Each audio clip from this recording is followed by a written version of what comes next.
The dust tasted of endings. It settled on the sweat of the auctioneer's brow, on the splintered wood of the Miller family's rocking chair, and on the tear-streaked face of 11-year-old Elspeth as she watched her life being sold for dimes and quarters. The sky was a vast, merciless blue, the same blue it had been the day the fever took Mama, and the day after when it took Papa. Now that same sky watched, impassive, as the town of Redemption picked over the bones of their life. Elspeth stood, with her 4 younger sisters, a small, terrified flock huddled together against the biting wind and the even colder stares of their neighbors. There was Martha, 9, whose quiet strength was crumbling, her hands clenched so tight her knuckles were white stones. There was 7-year-old Beatrice, clutching the worn hem of Elspeth's dress, her wide, frightened eyes darting from face to face. And then the twins, Clara and Daisy, only 5, their faces buried in Martha's skirt, their small bodies trembling like autumn leaves. They were a set, the Miller girls, a matched set of sorrows. The auctioneer, a portly man named Abernathy with a voice like gravel, held up Mama's sewing box. A fine piece of cherrywood, ladies, full of notions. What am I bid for this treasure? Mrs. Gable, whose own children had fat, rosy cheeks, bid $1. It was the same sewing box Mama had used to stitch the very dress Beatrice was now wearing, the one with the tiny embroidered bluebirds on the collar. A wave of nausea rolled through Elspeth. She felt the bile rise in her throat, hot and bitter. She swallowed it down, forcing it back into the hollow pit where her stomach used to be. You don't cry, she told herself, the words a silent, desperate mantra. You don't cry because if you start, you'll never stop. You are the oldest. You are the rock. The cradle Papa had carved, the one that had held each of them in turn, went for 50 cents to a man who planned to use it for firewood.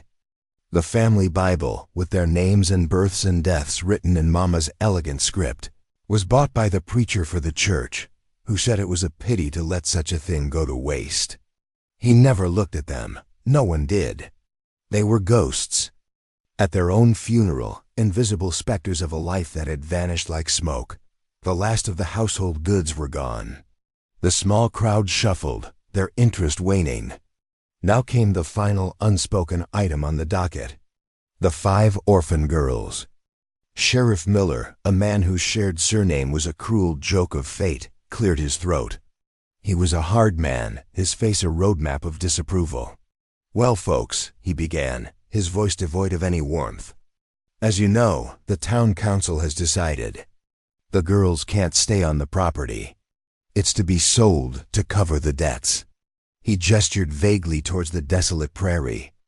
The orphanage in St. Joseph is expecting them. The wagon leaves in the morning. A murmur went through the crowd. The orphanage.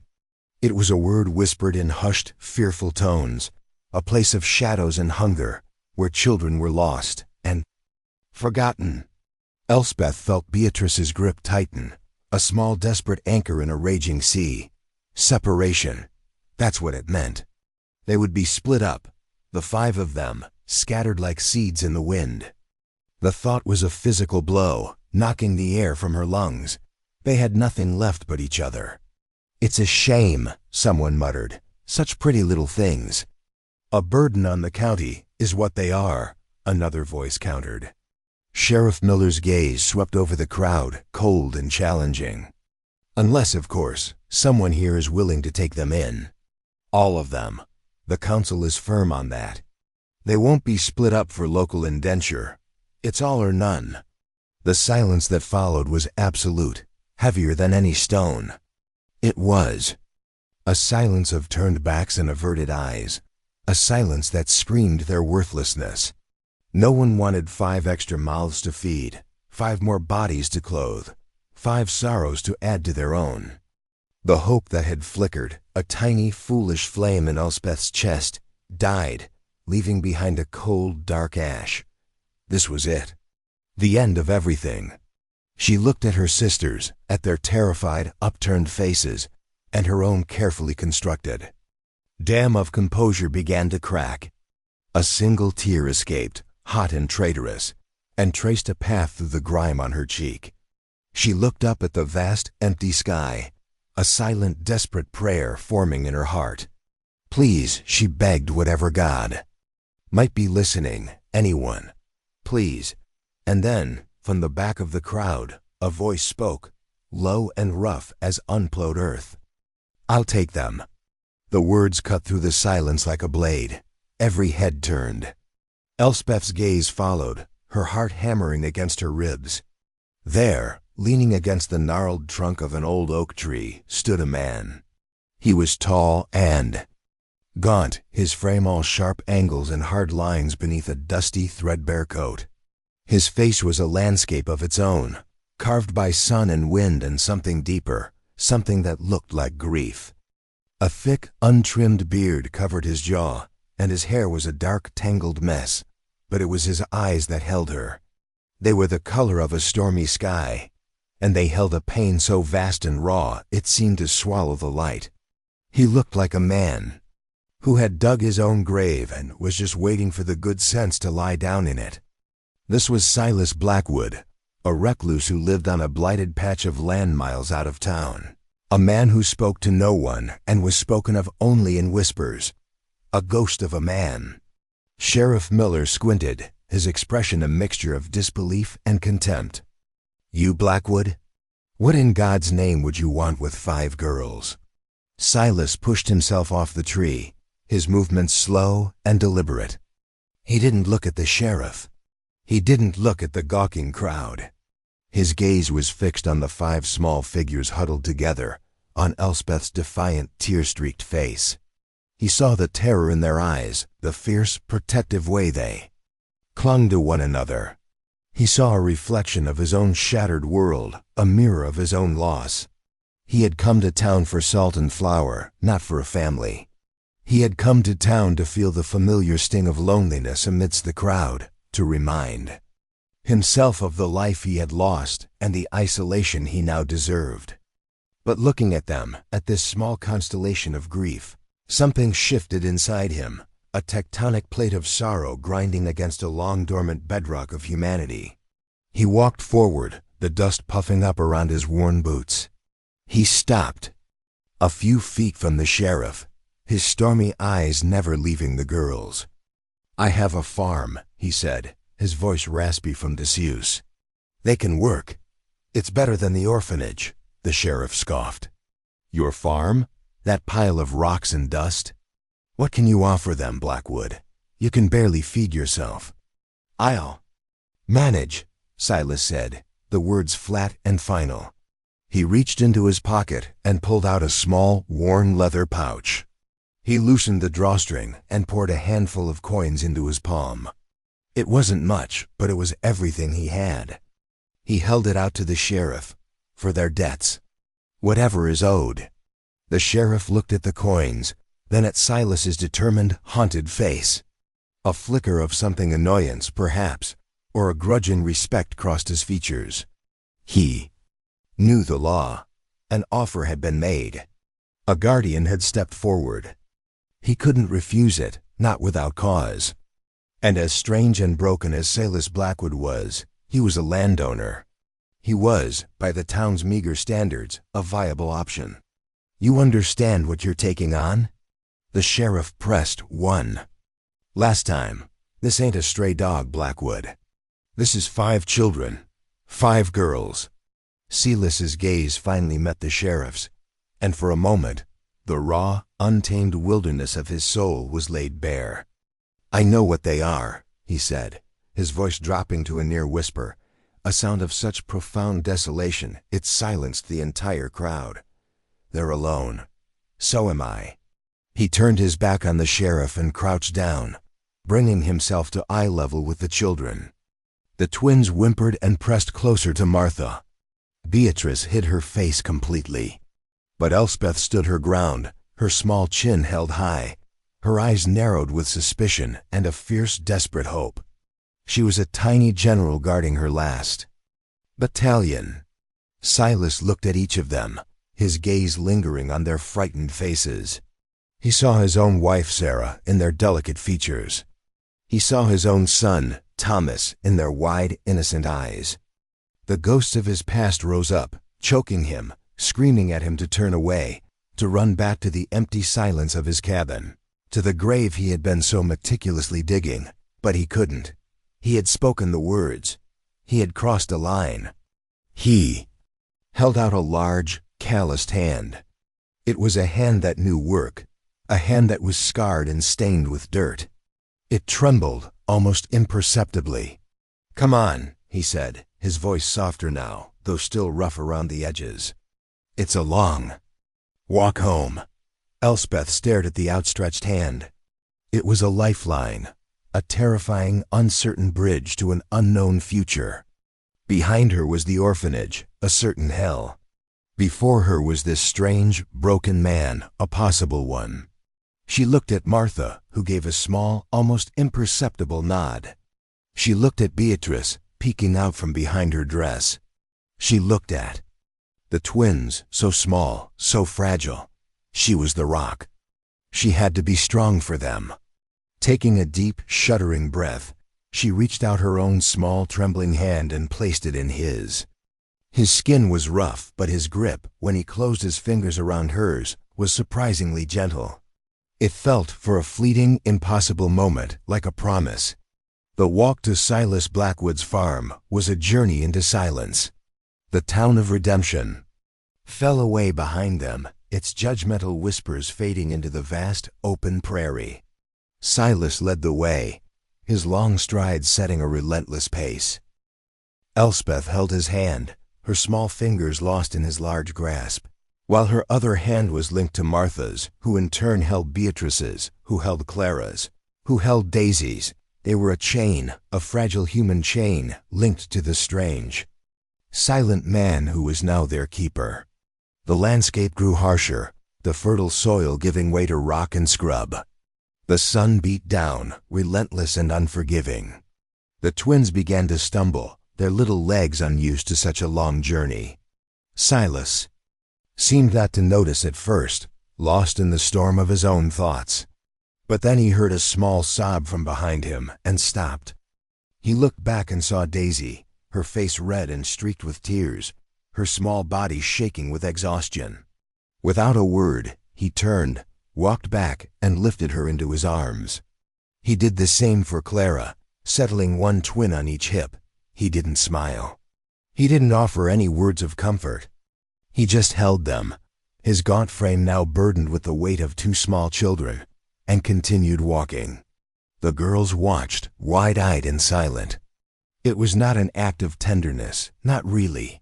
It was an act of necessity, as grim and practical as hauling a sack of grain, but it was something. The farm, when they finally reached it, was less a farm and more a scar on the land. The cabin was a small, dilapidated structure, its wood weathered to a silver gray, the roof sagging in the middle like a tired old horse.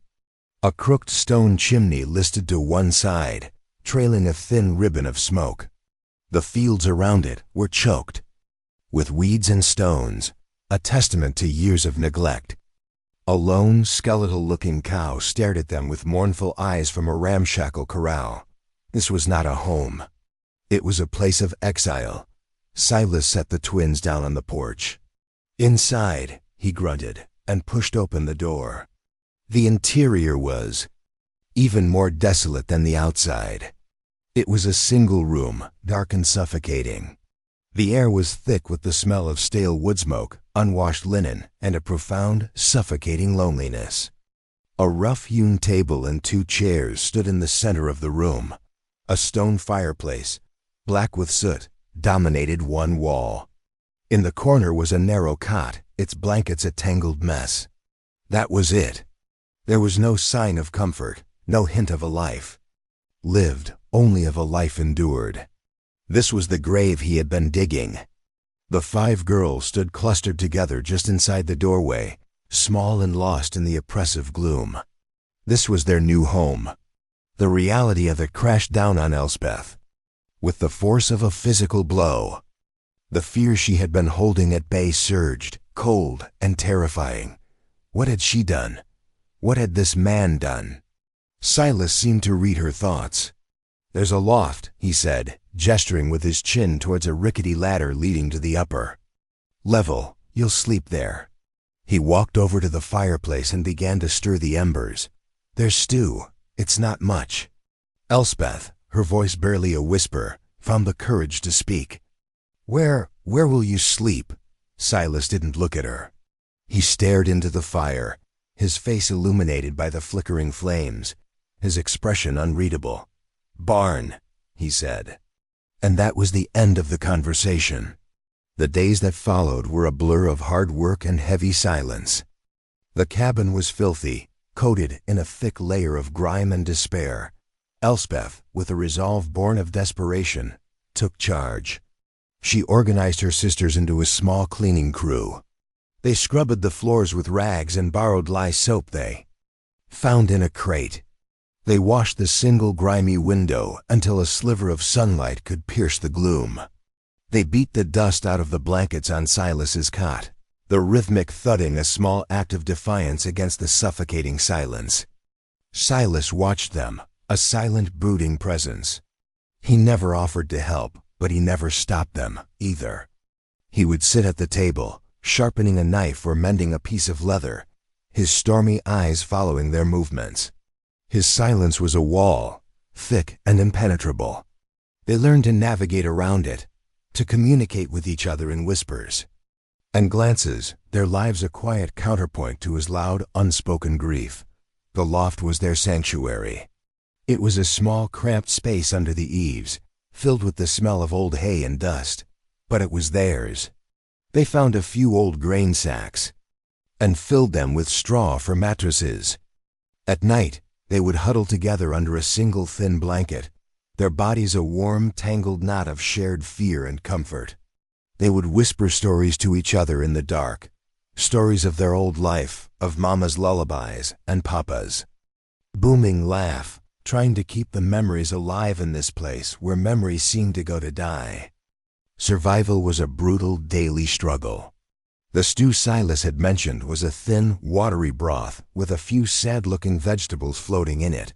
They were always hungry. Elspeth saw the hollows deepening in her sister's cheeks, the dark circles under their eyes. She knew she had to do something. One morning, she found a small, neglected vegetable patch behind the cabin, overgrown with weeds. She recognized the stubborn leaves of a few potato plants and some wild onions. She and Martha spent the entire day on their hands and knees, pulling weeds, their fingers raw and bleeding. They managed to unearth a small basket of potatoes and a handful of onions. That night, Elspeth added them to the stew pot. When Silas came in from the barn for his evening meal, he stopped and stared at the pot. The stew was thicker, the aroma richer. He ladled some into his bowl and took a tentative bite. He chewed slowly, his expression unchanging. He looked at Elspeth, who stood by the fire, her heart pounding. He said nothing. But when he finished his bowl, he got up and ladled himself a second helping. For Elspeth, it felt like a victory, a small, hard-won truce in their silent war. Slowly, tentatively, they began to carve out a life for themselves in the ruins of Silas's grief. Martha, with her quiet, patient nature, discovered a knack for coaxing the skeletal cow to give a little more milk each day. Beatrice, who had always been afraid of her own shadow, found a strange courage in caring for a small flock of scrawny chickens they found roosting in the barn, her gentle cooing a new sound in the oppressive silence. The twins, Clara and Daisy, with the irrepressible resilience of childhood, found joy in the simplest things, a brightly colored rock, a chasing butterfly, the feel of mud between their toes. They brought a flicker of life, of color, to the gray landscape of the farm. Silas remained a mystery, an island of sorrow they could not reach. He worked from sunup to sundown, his body a machine of relentless motion. He cleared the fields of rocks, his muscles straining, the sweat pouring from him. He repaired the sagging roof of the cabin, his hammer blows echoing through the valley. He hunted, returning with a rabbit or a squirrel to add to their meager pot. He provided for them in his own grim, silent way. But he never spoke of his past, never shared his pain. His grief was a private country, and they were not welcome there. There were moments, however, small cracks in the wall of his isolation. One afternoon, Beatrice tripped and fell, cutting her knee badly on a sharp rock. Her cries brought Silas running from the field. He knelt beside her, his large hand surprisingly gentle as he examined the wound. He tore a strip of cloth from his own shirt and bandaged her knee, his movements deft and sure.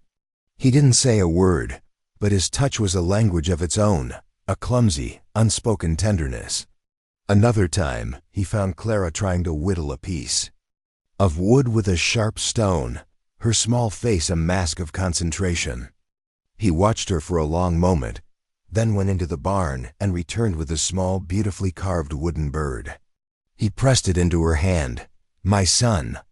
"He made this," he rasped, his voice thick with an emotion he could not name.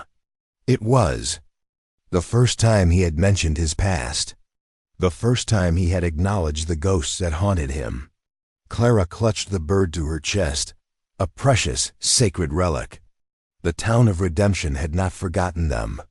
When Silas went into town for supplies, which he did as rarely as possible, he was met with a wall of gossip and suspicion. The whispers followed him down the main street like a pack of stray dogs. "There he is, the man who bought the miller. Girls, look at him. Like a wolf who's stolen a flock of lambs. What's he doing with them out there? It ain't right." Mrs. Gable, the woman who had bought their mother's sewing box, saw him outside the general store and pulled her own children closer, her face a mask of righteous indignation. "Sheriff should do something," she said to her companion, "just loud enough for Silas to hear." "It's a scandal." Silas ignored them, his face a stony mask.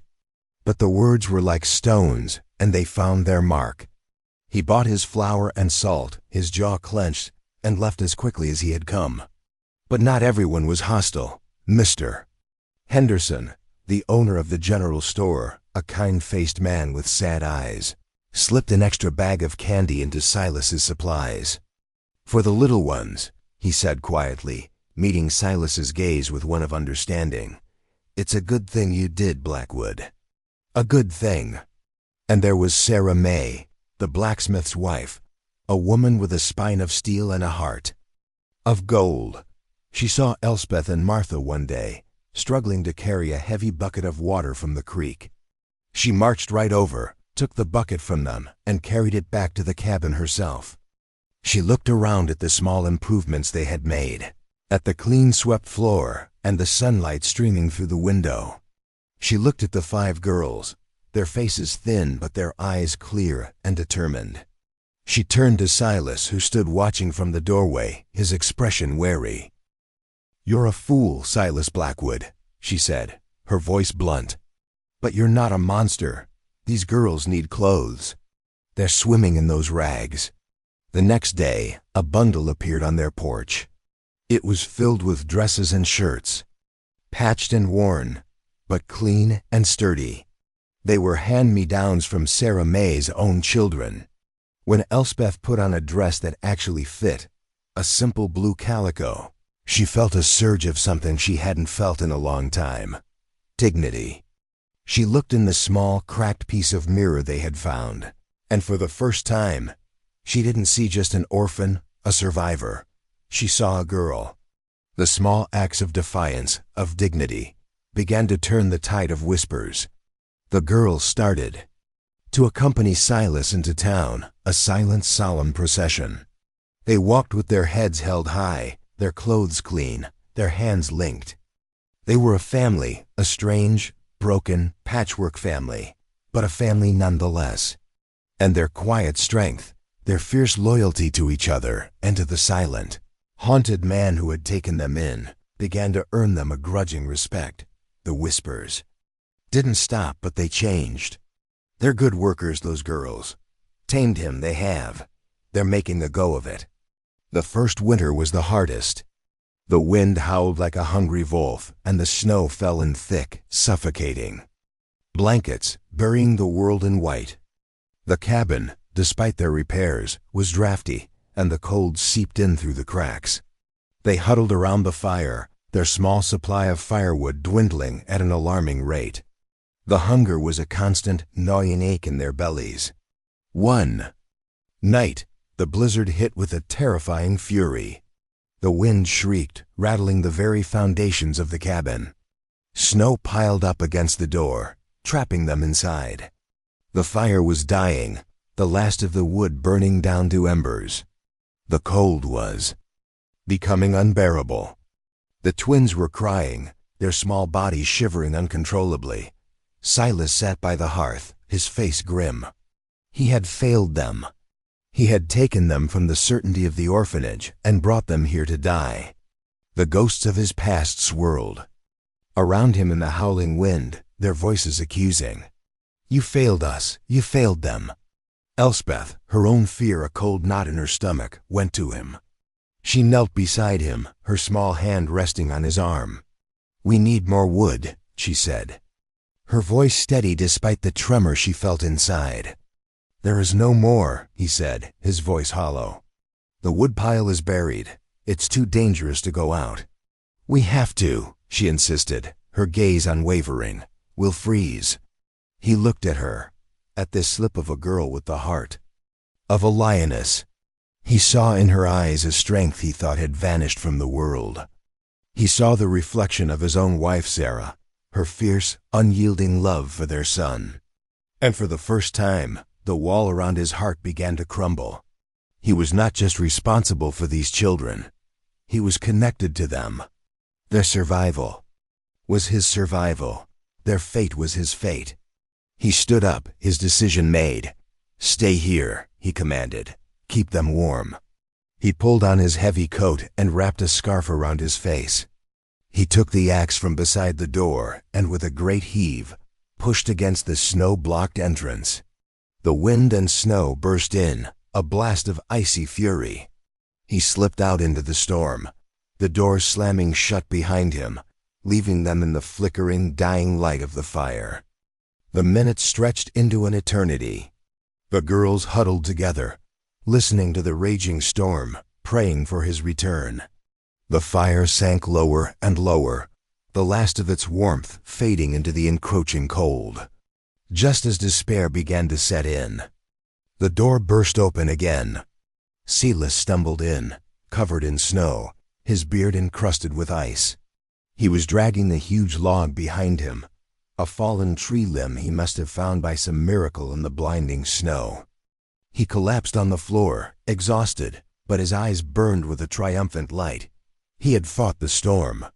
He had fought the ghosts, and he had won. He spent the rest of the night hacking the log into smaller pieces, feeding the fire until it roared back to life, filling the small cabin with warmth and light. The girls, wrapped in their blankets, watched him, their eyes filled with a new emotion. Awe. He was not just their keeper. He was their protector. The climax of their struggle did not come from the fury of nature, but from the cold, calculated greed of man. It arrived in the spring, in a polished black buggy that looked alien and obscene against the rugged landscape of their farm. A man in a tailored suit and a crisp bowler hat stepped out, his face smug and self-satisfied. He was their uncle, their mother's brother, a man they had never met, a man who had ignored their existence until now. His name was Alistair Finch. He had heard through some distant grapevine of their parents' death and their subsequent adoption by a strange recluse. He had also heard that the railroad was planning to build a spur line through the valley, and that the land their father had owned, the land that had been sold to cover their debts, was now worth a considerable sum, and he had come to claim his due, not the land which was gone, but the children, his beloved nieces. He stood on their porch, his lip curled in disgust at the rustic simplicity of their home. Sheriff Miller was with him, his face grim and uncomfortable.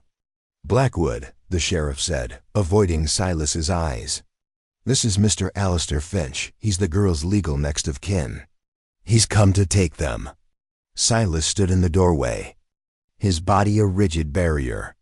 The 5 girls clustered behind him, their faces pale with terror.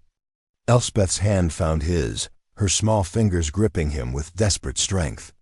"They're not going anywhere," Silas said, his voice a low growl. Finch laughed, a short, unpleasant sound. "My good man, you have no say in the matter. You have no legal claim to them. You are merely a temporary charity case. I am their blood. I will provide them with a proper home, with education, with refinement. Not this hovel." His eyes swept over the girls, not with affection, but with the cold calculation of a man assessing livestock.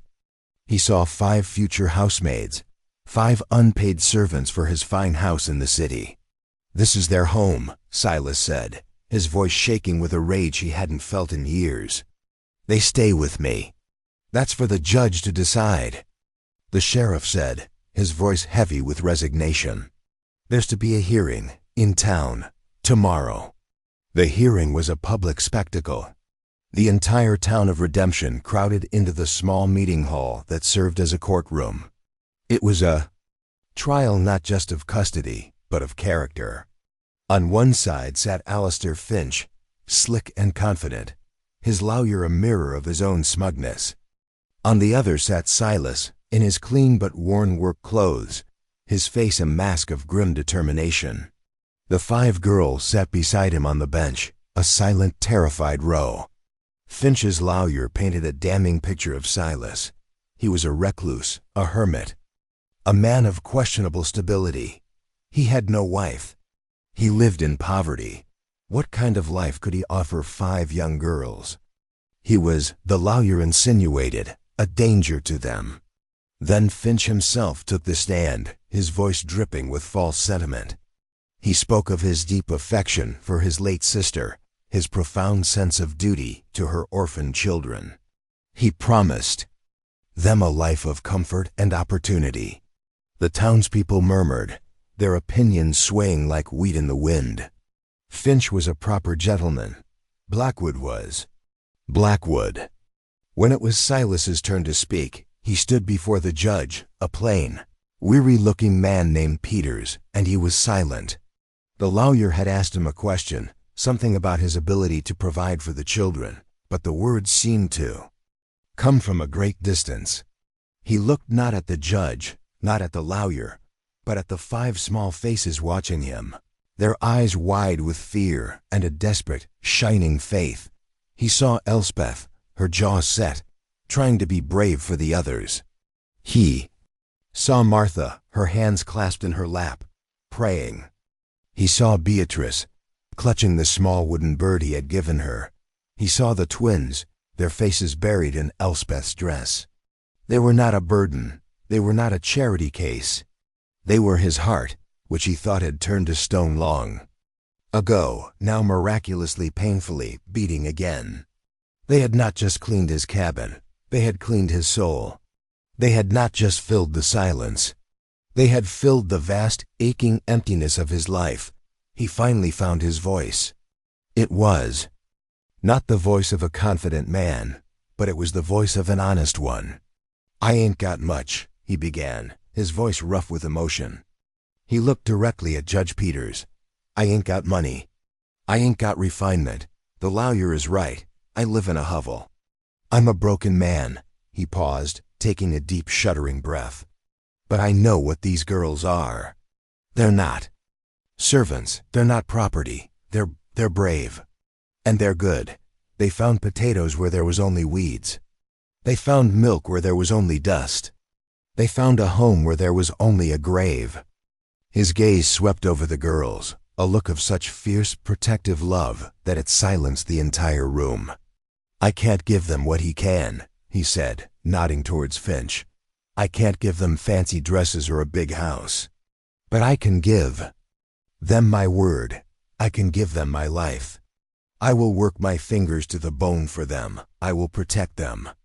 I will stand between them and any storm, whether it's made of wind and snow or greed in men. They are my family. They are my girls." He finished, his chest heaving, the words hanging in the still electric air.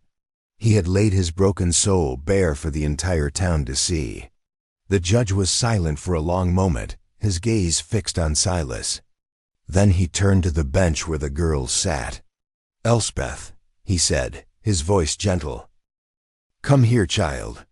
Elspeth, trembling, walked to the judge's bench. He leaned down, his expression kind. "Tell me, child," he said softly, so only she could hear. "Where is your home?" Elspeth didn't hesitate. She turned and looked. Directly at Silas, her eyes shining with tears, but her voice clear and strong. "I'm already there," she said. The judge straightened up. He looked at Alistair Finch, his face now a mask of cold disapproval. He looked at the townspeople, at their rapt, emotional faces.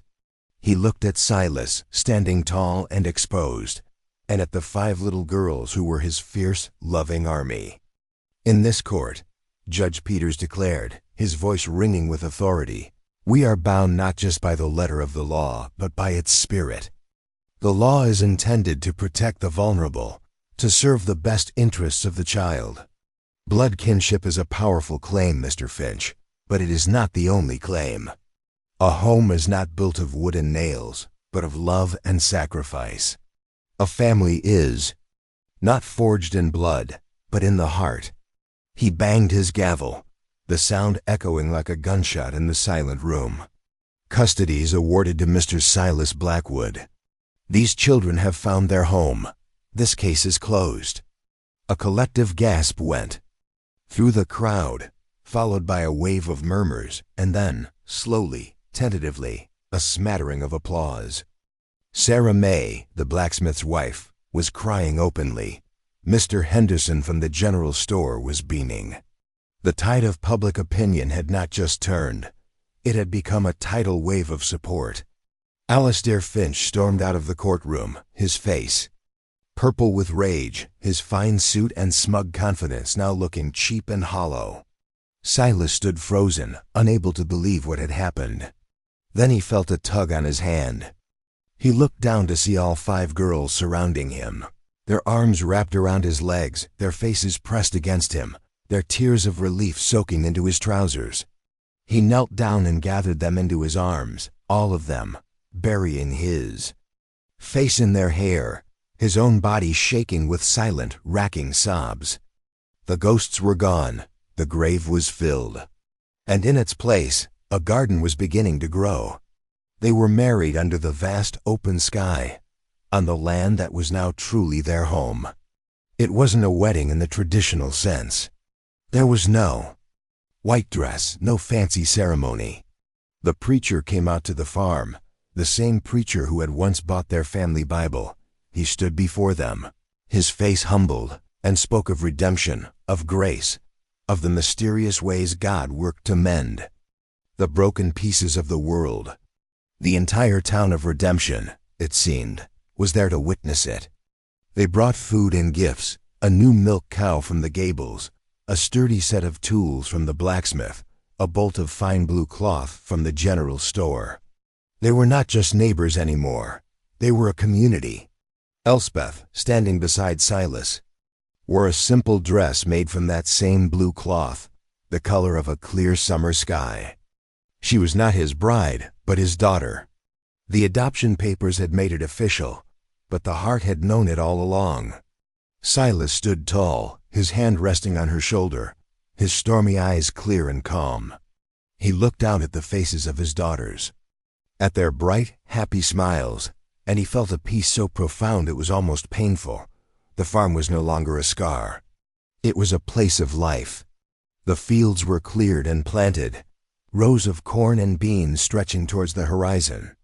The cabin had been expanded, a new room built with the help of their neighbors, filled with the sound of laughter and the smell of baking bread. The air was no longer thick with loneliness, but with the sweet, chaotic music of a family. That evening, after the last of the guests had gone, Silas sat on the porch, watching the sun set, painting the sky in strokes of orange and purple. The 5 girls were playing in the yard, their silhouettes dark against the fading light. Their laughter was the most beautiful sound he had ever heard. Elspeth came and sat beside him, leaning her head against his shoulder.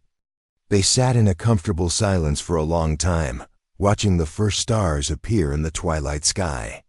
"Papa," she said softly. He turned to look at her, his heart swelling at the sound of the word. "Do you remember," she asked, her voice a whisper, "the day of the auction? When you took my hand?" He nodded, the memory as clear as if it were yesterday. "I was so scared," she confessed. "But when you held my hand, it felt like you were holding the whole world together for us." Silas looked at his own hand, the one that had held hers. It was still rough, still calloused and scarred from a lifetime of hard labor and a lifetime of grief. But now it was also the hand that had built a home, the hand that had fought for a family, the hand that had found its purpose. He reached out and took her hand in his, their fingers lacing together, a perfect fit. He looked out at the land, at the house, at the children who were his, and he knew with a certainty that settled deep in his bones that it was not he who had held their world together, they had held his.